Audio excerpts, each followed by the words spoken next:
dari Cipayung ke sini biasa naik Transjakarta, tidak ada. Biasa, selalu ada jalan. Amin. Ada saja jalan. Mungkin sampai di sini jam 8 saya sudah di sini, ya kan?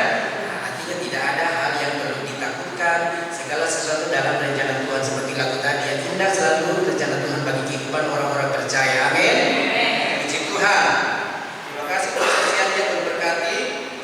Bapak Ibu yang terkasih dalam Kristus Yesus, saya berikan tema seperti yang sudah ada di fakta, yang itu adalah singkirkan karat-karat iman. Luar biasa tema ini saya pikir, ya, karena ternyata ada karat-karat iman, ya. Saya pikir hanya karat-karat besi yang ada, ternyata iman ada karatnya juga, ya. Nah, harus singkirkan itu. Jadi ketika dapat tema ini, Tuhan, apa yang Tuhan mau dari firman ini? Puji Tuhan, ya. Nah, saya melihat, ya, bahwa memang benar dalam kehidupan kita, kehidupan orang percaya, tentulah kita semua ingin iman kita bertumbuh. Amin. Dan dalam pertumbuhan iman masih ada saja halangan, rintangan dari luar, eksternal, internal, dari kita sendiri, dari orang-orang terdekat, dari manapun ada saja. Nah, tapi firman Tuhan pastilah selalu ada yang baru yang akan disampaikan, dan pasti ada jalan keluar di dalam Tuhan. Nah, Bapak Ibu yang terkasih dalam Kristus Yesus, ada orang yang menyebut hidup itu adalah sebuah perjalanan. Maka jalanilah kalau itu perjalanan. Ada yang menyebut hidup adalah sebuah perjuangan, maka berjuanglah, ya. Ada yang menyebut hidup itu adalah pertandingan, menangkanlah. Wah, jadi tidak ada kata menyerah. Kalau itu pertandingan, menangkan, tidak ada pilihan, ya. Firman Tuhan hari ini, tema yang diberikan adalah singkirkan karat-karat iman. Ini kalimat perintah ini, bukan kalimat himbauan atau ajakan. Kalau ajakan kan bisa ya, bisa tidak. Ayo kita singkirkan, terserah. Tapi kalau singkirkan, tidak ada jalan lain, tidak ada pilihan, singkirkan. Nah, Ibu Bapak yang terkasih dalam Kristus Yesus, dalam bacaan firman Tuhan hari ini kita sudah membaca, ya, dari 1 Timotius 6 ayat 11 sampai dengan 21. Jelas sekali di sana dikatakan pesan penuntut. Ayat 11, tetapi engkau hai manusia Allah, jauhilah semuanya itu. Apa yang perlu dijauhi? Ya, ternyata ada hal yang perlu dijauhi. Saya baca dari perikop sebelumnya, dari pasal 6 di ayatnya yang kedua, ayat 3 sampai dengan 5, itu adalah hal-hal yang perlu dijauhi, ya kan? Apa saja di sana dikatakan? Jika seorang mengajarkan ajaran lain dan tidak menurut perkataan sehat, yakni perkataan Tuhan kita Yesus Kristus, dan tidak menurut ajaran yang sesuai dengan ibadah kita, ia adalah seorang yang berlagak tahu, padahal tidak tahu apa-apa. Penyakitnya ialah mencari-cari soal dan bersilat kata, yang menyebabkan dengki, cedera, fitnah, curiga, percekcokan antara orang-orang yang tidak lagi berpikiran sehat dan yang kehilangan kebenaran, yang mengira ibadah itu adalah suatu sumber keuntungan. Pertandingan iman yang berlangsung haruslah seumur hidup. Kalau dalam pertandingan biasa, olahraga, lomba-lomba dan lain sebagainya, kita baru selesai melaksanakan 17 Agustus, ada lomba banyak macam-macam. Cuma satu juaranya, ya kan? Walaupun ada banyak pemain, tetap ketika di poin terakhir ada dua sama, diuji lagi, dilombakan lagi supaya dapat satu. Tidak ada juara satu, ada 3 orang, tidak boleh begitu. Tapi dalam pertandingan iman yang firman Tuhan sampaikan kepada kita di pagi hari ini, semua orang berlomba dan semua orang punya potensi untuk menang. Amin. Itu pertandingan iman. Jadi bagaimana kita bisa menjaga diri, setia, sabar dalam kelakuan kita setiap hari sampai kita menang, dan semua bisa menang. Yang penting jaga itu firman tiap hari dalam kelakuan dan lain-lain sebagainya.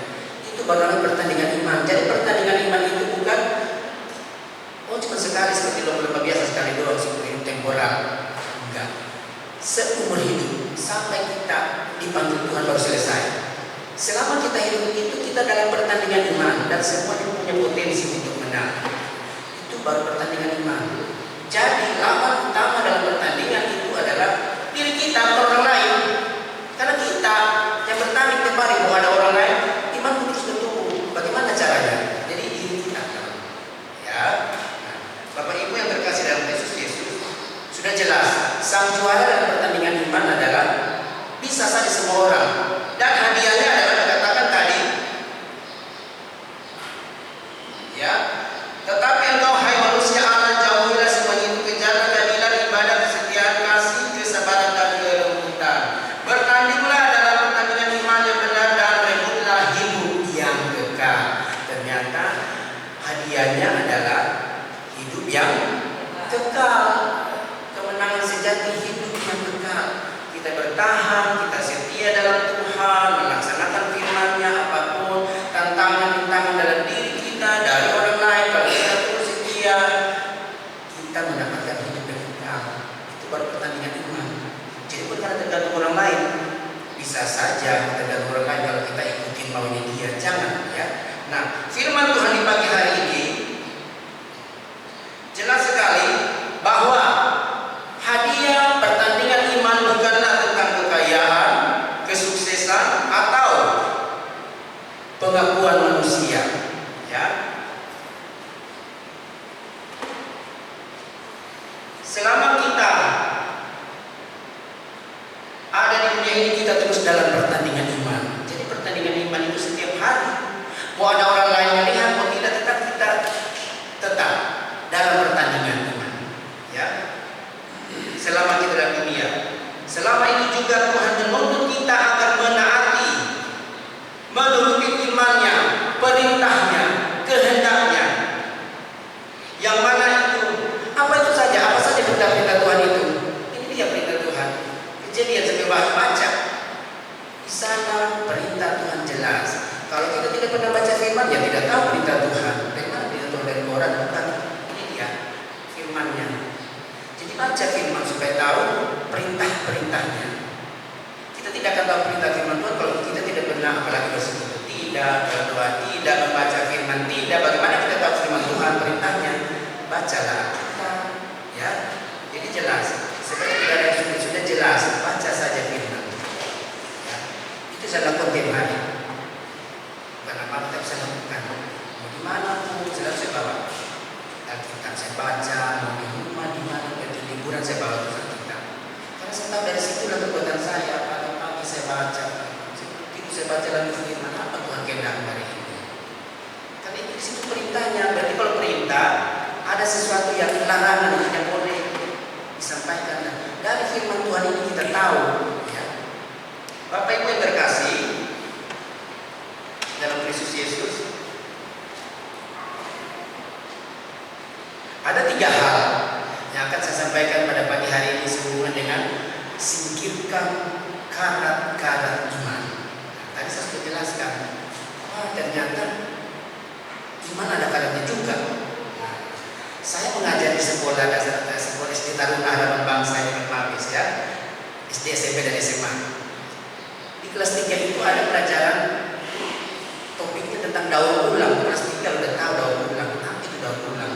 Bagaimana kita mengolah kembali benda-benda, barang-barang bekas jadi bentuk baru. Kalau saya tanya, kalau sampah Nala bagaimana? Bisa didaur ulang? Bisa Pak. Jadi bentuk bisa, apapun bisa. Sampah plastik bisa dalam bentuk baru. Bisa jadi pot bunga dan lain-lain, betul. Bagaimana dengan karat? Apa itu karat? Saya pamer besi. Ini karat besi.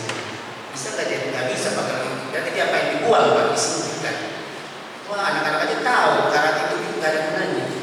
Besi kalau sudah karatan dibuang. Kalau masih bisa dibersihkan bisa, tapi dia sudah tidak bagus.